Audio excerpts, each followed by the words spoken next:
So and we talked before we hit record, but one of the things that I wanted to get your take on was, so you were a realtor, broker, and maybe you can explain the differences there too, but what are some of the challenges where, you are, your trade is to be selling houses, to be a realtor, but to buy the franchise for C21, and now you're a business owner, and so you've got other realtors that are here with you, and you've got to kind of maintain all the other stuff that you didn't have to deal with before. Just kind of talk about what that has been like. Absolutely.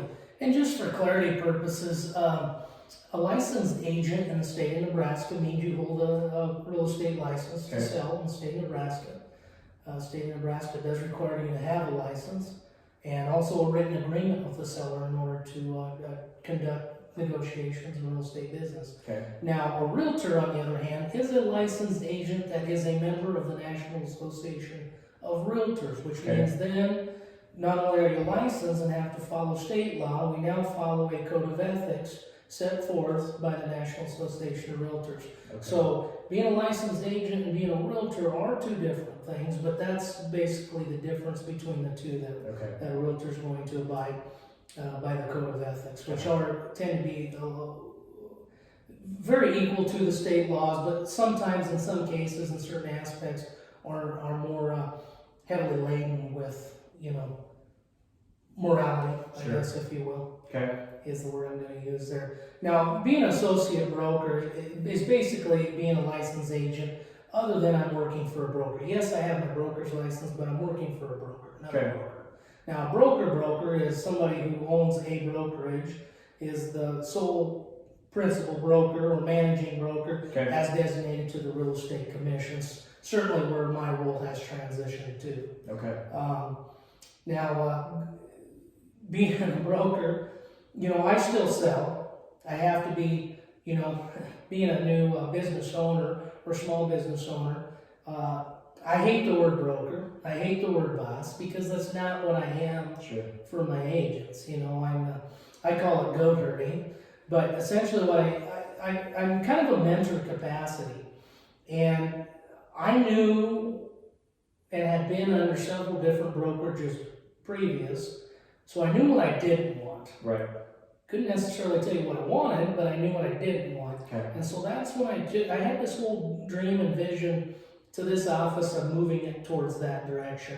And it's worked out well. And one of those things was, I didn't want to be the biggest brokerage in Kearney, Nebraska. Mm-hmm. I essentially wanted us to be the best. Mm-hmm. And that's why, mentorship is very important. So if I get new agents, I do a lot of training, a lot of technical training and self-betterment training, because my folks, when they show up, they bring value to the table. Mm-hmm. And that's highly, highly important to me.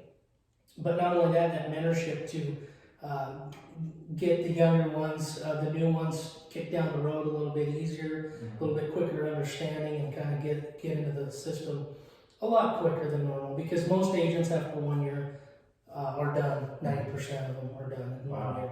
That's the fallout rate. So very hard to be successful here, but the sky's the limit. Mm-hmm. If you're here every day, you're making your calls, you're doing the right things.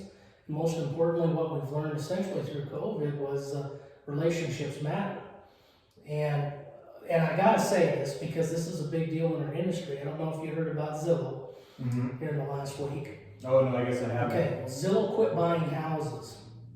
I'm going to tell you and the listeners why Zillow quit buying houses is because they were losing money. They were relying heavily on Redfin and iBuyers and all that stuff. Here's the problem Zillow finally figured out.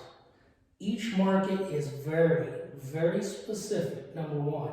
You need people like us to relay that information. Mm-hmm. And number three, most importantly, most people, when they buy, residentially speaking, that is such a low frequency decision that they want that counsel.